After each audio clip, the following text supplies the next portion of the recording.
रात्रीची वेळ. फ्लोरिडाच्या सुनसान हायवेवर उभं राहून ती येणाऱ्या जाणाऱ्या गाड्यांकडे लिफ्ट मागत होती.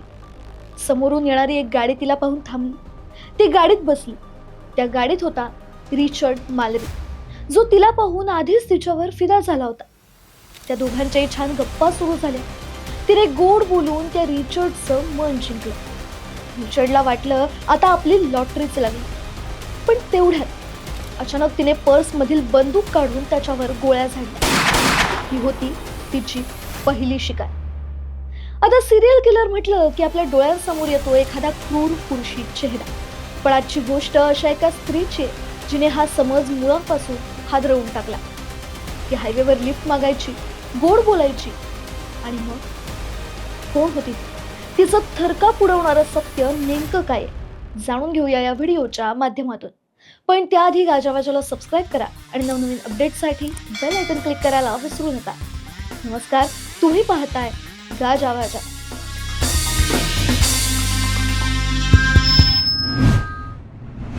तर ही गोष्ट आहे एलिन वुर्नोसची. 1956 मध्ये अमेरिकेतील मिशिगन मध्ये जन्मलेल्या एलिनचं आयुष्य म्हणजे दुःखाचा एक न संपणारा डोंगरच होता. वडील गुन्हेगार आणि मानसिक रुग्ण, तर आईने लहानपणीच पोरकं करून सोडून दिलेलं. नशिबाने तिला आजी आजोबांच्या छताखाली धाडलं, पण तिथेही नरकच मिळाला. कारण तिथे तिच्या आजोबांनीच तिच्यावर वाईट नजर टाकली. तिचं त्यांनी वारंवार लैंगिक शोषण केलं. वयाच्या अवघ्या 13व्या वर्षी ती गर्भवती राहिली. या सर्व मानसिक आणि शारीरिक त्रासामुळे तिने शाळा सोडून दिली. पदरी आलेलं हे जगणं इतकं विदारक होतं की पोट भरण्यासाठी तिला फ्लोरिडाच्या रस्त्यावर देह विक्रीचा मार्ग स्वीकारावा लागला. त्यानंतर सततचं शोषण, अत्याचार याचा तिला मानसिक त्रास होतच होता. त्यात लोकांमधील क्रूरता पाहून एलिन अजूनच खचली. पण म्हणतात ना, अन्यायाची परिसीमा झाली की माणसाचा संयम सुटतो. 33 वर्षांच्या आयुष्यात 30 पेक्षा जास्त वेळा लैंगिक शोषणाचा बळी ठरलेल्या एलिनच्या मनात जगाबद्दल टोकाचा द्वेष निर्माण झाला. ज्या समाजाने तिला ओरबाडलं त्याच समाजाचा सूड घ्यायचं तिने ठरवलं. ती आता शिकार राहिली नव्हती, ती स्वतः एक शिकारी बनली होती. ते म्हणतात ना, villains are not born, they are made.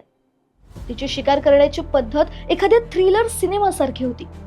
ती हायवेवर उभं राहून येणाऱ्या जाणाऱ्या गाड्यांना लिफ्ट मागायची.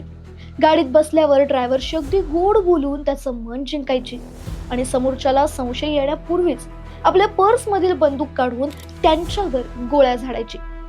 रिचर्ड मालरी हा तिचा पहिला बळी ठरला.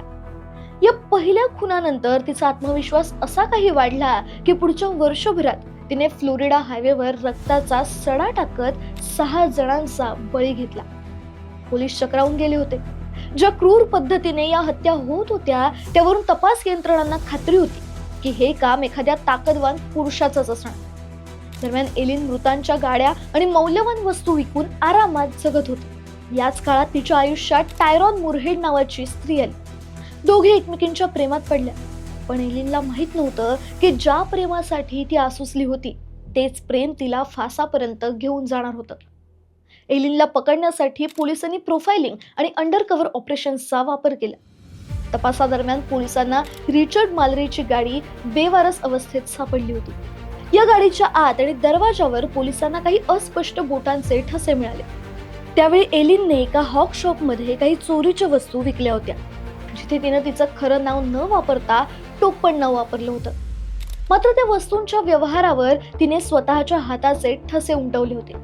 जेव्हा पोलिसांनी गुन्ह्याच्या ठिकाणच्या फिंगरप्रिंटची तुलना हॉकशॉप मधील फिंगरप्रिंट सोबत केली तेव्हा त्यांना खात्री पटली की ही व्यक्ती एक महिलाच आहे. यामुळे पोलिसांना कळलं की हे मर्डर एलिननेच केलेत. पण एलिन त्यांना काही केल्या सापडत नव्हती.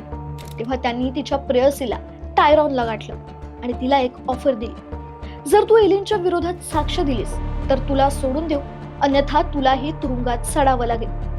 टायरॉनने स्वतःला वाचवण्यासाठी एलिनचा विश्वासघात केला. पोलिसांच्या सांगण्यावरून टायरॉनने एलिनला फोन करून एका हॉटेलमध्ये बोलावलं आणि 1991 मध्ये एका बारमधून एलिनला बेड्या ठोकण्यात आल्या. जेव्हा एलिन कोर्टात उभी राहिली तेव्हा संपूर्ण अमेरिका तिचा अवतार पाहून हादरलं. तिच्या चेहऱ्यावर भीतीचा लवलेशही नव्हता.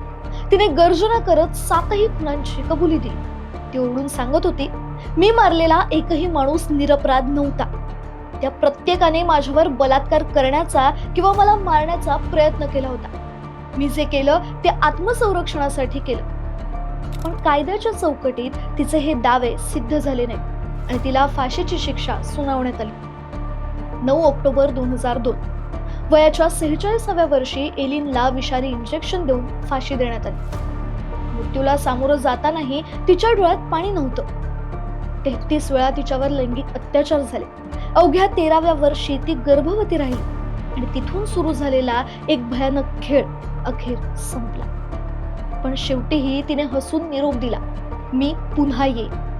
एलिन वुर्नोसचं आयुष्य हे गुन्हेगारीच्या इतिहासातील एक काळं पान असलं तरी ते एक भीषण प्रश्नचिन्ह उभं करतं. एक साधी मुलगी एवढी कशी काय क्रूर खुनी बनू शकते?